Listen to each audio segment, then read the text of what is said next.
Hi everyone. In today's tutorial, we will show you how to move or delete multiple designs or images in Canva at once. This is a great way to save time when organizing projects or cleaning up your workspace. On the Canva dashboard, here is an image we want to move. To show how this works, we will add more elements so we can move multiple things together. We will add this logo, then some shapes and a text box here. As you can see, we now have a text box, a shape, and a logo. To move all of these elements together, we just need to highlight them all. Once highlighted, we can group them. After we group the elements, they can now be moved as one.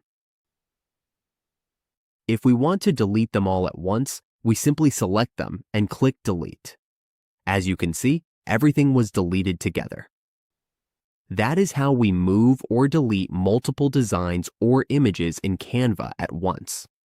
With just a few simple steps, we can keep our files organized and manage our designs more efficiently.